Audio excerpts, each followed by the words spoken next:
जय श्री कृष्णा दोस्तों। हर हर महादेव। कैसे हैं आप सब? स्वस्थ, सुरक्षित होंगे, साथ ही सुखी और संपन्न होंगे।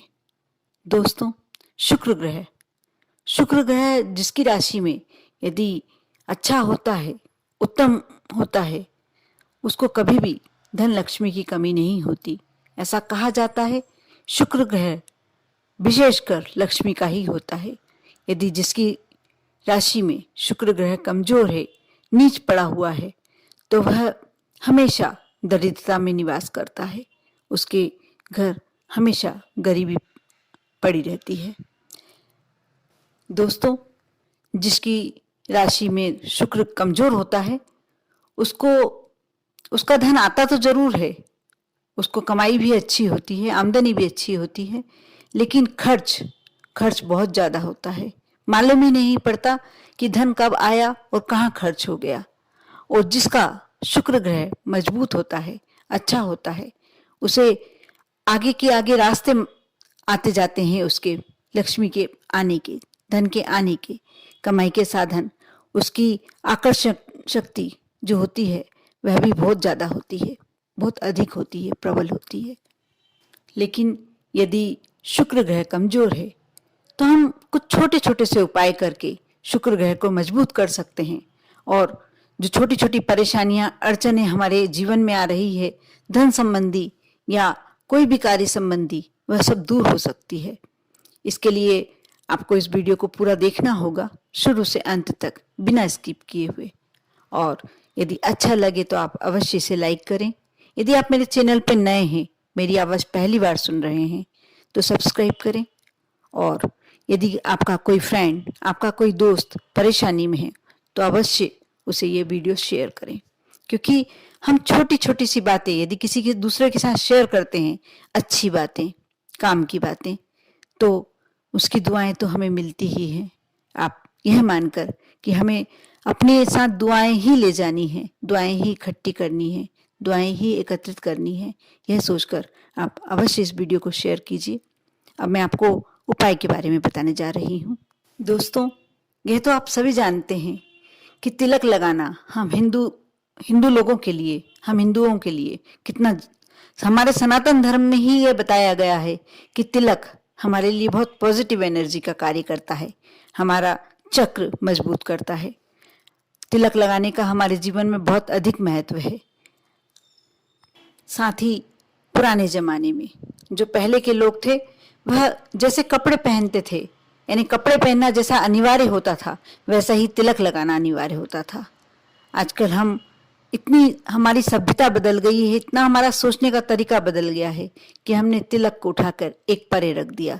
सिर्फ महिलाओं के सिर पर एक टिकी होती है, वह एक सौभाग्य की निशानी लेकर, लेकिन उसमें से भी 100% में से भी 50% महिलाएं ऐसी होती हैं जो अपनी सौभाग्य की निशानी भी लगाने में थोड़ी सी झिझक महसूस करती हैं और कोशिश करती हैं कि बिना बिंदी के भी हम चल जाए काम तो चला सकते हैं। दोस्तों, तिलक हमेशा आज्ञा चक्र पर लगाया जाता है। तिलक बहुत सारे प्रकार के होते हैं और तिलक हमेशा हमारे लिए पॉजिटिव एनर्जी का कार्य करता है। हम यदि केसर का तिलक लगा के बाहर निकलते हैं तो एक आकर्षण का कार्य करता है, एक वशीकरण का कार्य करता है।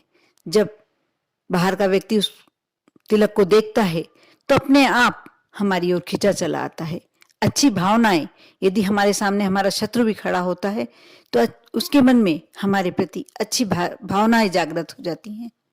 जब हम आज्ञा चक्र पर तिलक लगाते हैं तो अपने आप ही हमारी समस्या अब स्वतः ही समाप्त होने लगती हैं, क्योंकि आज्ञा चक्र पर पहली बात तो उंगली का जब प्रेशर पड़ता है तो हमारे प्रेशर पॉइंट बहुत ही अधिक पॉजिटिव हमारे अंदर एक ऊर्जा उत्पन्न कर देते हैं। साथ ही हम जिस भी प्रकार का तिलक लगाते हैं, हर तिलक का महत्व अलग होता है, और जब आज्ञा चक्र पर इसे पॉइंट देकर दबाकर लगाया जाता है, एक अलग ही महत्व होता है।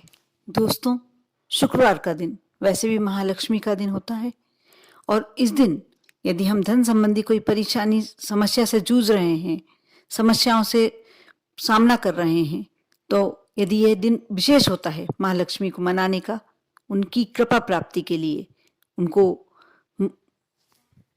आप यदि शुक्रवार के दिन इलायची, जो हरी इलायची आती है छोटी, उसका तिलक लगाते हैं तो आप मानकर चलिए कि माँ लक्ष्मी की एक विशेष कृपा आप पर होती है। इलायची को हमें वैसे ही जलाकर नहीं लगाना है, इससे पहले उसे अभिमंत्रित करना है। आप इस वीडियो में जानें कि कैसे करना है उसे अभिमंत्रित। मैं अब आपको वह बताने जा रही हूँ। दोस्तों, आप 8 छोटी इलायची, जो हरी इलायची होती है, उसे लेकर अपने सीधे हाथ की मुट्ठी में बंद कर लें और जो महालक्ष्मी का बीज मंत्र होता है श्रीं, आपको उसको आधे घंटे जाप करना है। आप समय लगा के देख सकते हैं, या आप 1 माला, 2 माला, 3 माला ऐसे करके 5 माला तक कर सकते हैं। श्रीं बहुत छोटा शब्द है, लेकिन महालक्ष्मी का बीज मंत्र, महालक्ष्मी को प्रसन्न करने के लिए पूरा जो उनको मनाने के लिए उपाय होता है, वह बीज मंत्र में ही पूरा होता है। आप करें शाम के समय, जब संध्या वंदन करते हैं हम 6:30 से 7 के बीच में, आप ये कर सकते हैं। यदि आपके यहाँ आप यदि माला से करते हैं, कमलगट्टे की माला से, तो ये बहुत ही अच्छा रहता है। यदि माला नहीं है तो आप समय देख के कर सकते हैं, या रुद्राक्ष की माला से भी कर सकते हैं। आप श्रीं, जो महालक्ष्मी का बीज मंत्र है, उसे करें। 1 माला से 5 माला तक कितना भी कर सकते हैं। आप समय से करें तो आप आधी घंटा कर सकते हैं। आप दीपक, पहले शुद्ध घी का दीपक प्रज्वलित कर लें, सीधे हाथ में 8 इलायची रख लें और मुट्ठी बंद कर आप इस बीज मंत्र का अपने घर में जो मंदिर बना हुआ है, जो भी जगह बनी हुई है भगवान की, उनके समक्ष आप यह मंत्र कहें, जाप करें।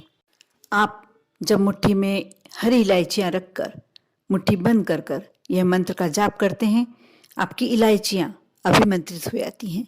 माँ लक्ष्मी का पूरा आदेश उसमें उतर जाता है। उसके बाद आप एक खाली दीपक ले लें मिट्टी का, उसमें थोड़ा सा कपूर, थोड़ी ज़्यादा मात्रा में कपूर रखें, उसमें इलायचियाँ रख लें और थोड़ा सा शुद्ध घी डालकर उसे जला लें। जलाने से जो पाउडर बनेगा उसे पूरी तरह से जल जाना चाहिए। यदि इलायची अच्छी तरीके से नहीं जल पा रही है तो आप थोड़ा सा कपूर और डाल दें या थोड़ी सी घी की मात्रा डाल दें। आप कोशिश करेंगे वह पूरी जल जाएगी। आप वहाँ बैठकर देखते रहें और करें ये कार्य। आप जो पाउडर बन जाता है उसको हर रोज भी आप तिलक के रूप में यूज कर सकते हैं। वह अभिमंत्रित हो गया है और आपके ऊपर पूरी माँ की कृपा देने के लिए तैयार हो गया है। जिसके ऊपर बहुत ज्यादा कर्ज चढ़ा हुआ है, जो बहुत ज्यादा परेशानी में चल रहा हो, यदि कोई कारोबार संबंधी परेशानी, नौकरी नहीं लग पा रही, ये सारी समस्या, जो धन संबंधी समस्या है, लक्ष्मी संबंधी समस्या है, ये उपाय अवश्य करके देखिए। आप ये करेंगे तभी आपको मालूम पड़ेगा कि इसमें कितना फायदा छुपा हुआ है। शुक्रवार का दिन सभी जानते हैं कि माँ लक्ष्मी का होता है। इलायची के बारे में सभी को जानकारी होती है कि माँ लक्ष्मी को अति प्रिय होती है। और जब हम तिलक करते हैं, आप यह तिलक सुबह से लगा सकते हैं, सुबह से कर सकते हैं, और चाहे तो यदि रोज डेली नहीं लगा पाते हैं तो आप हर शुक्रवार को लगा सकते हैं। और जब ये आपके पास पाउडर समाप्त हो जाए, इसको आप अच्छी तरीके से कोई एक डिब्बी में रख लीजिए। जब आपके पास ये पाउडर समाप्त हो जाए तो आप दूसरी बार फिर से बना सकते हैं, लेकिन शुक्रवार के दिन शाम के समय ही बनाएं, तभी ये फलदायक होगा। जिस विधि से बताया गया है, सीधे हाथ में इलायची रखना है, कपूर के साथ रखकर उसके खाली दीपक में जलाना है, अभिमंत्रित करना है, ये सारी बातें आपको विशेष करके ध्यान देनी होगी। दोस्तों, जब आप यह उपाय करते हैं तो इससे आपका शुक्र ग्रह मजबूत हो जाता है और इस उपाय के करने के बाद आपके ऊपर यदि कोई अनिष्टकारक घटना का योग बन रहा है, वह ज़्यादा से कम पर आ जाता है। और धन संबंधी समस्या तो आपकी, ये मान लीजिए कि आपको रास्ते मिलने लगते हैं, आपको खुद ब खुद समझ में आने लगता है कि हमें यहाँ से कमाई होने वाली है। वो कर्ज यदि आप पर है तो चूकने जैसा हो जाता है। आप करें, विश्वास रखकर, श्रद्धा रख के। साथ ही इस बात का अवश्य ध्यान रखें, आप यह वीडियो शुरू से अंत तक देख रहे हैं, इस वीडियो के अंत में आप कमेंट्स में जय माँ लक्ष्मी लिखना ना भूलें, क्योंकि माँ लक्ष्मी की कृपा जिस पर होती है वह स्वयं ही राजा हो जाता है। माँ लक्ष्मी की कृपा हम सभी पर बनी रहे, ऐसी ही माँ से सदैव प्रार्थना है। ओम नमः शिवाय।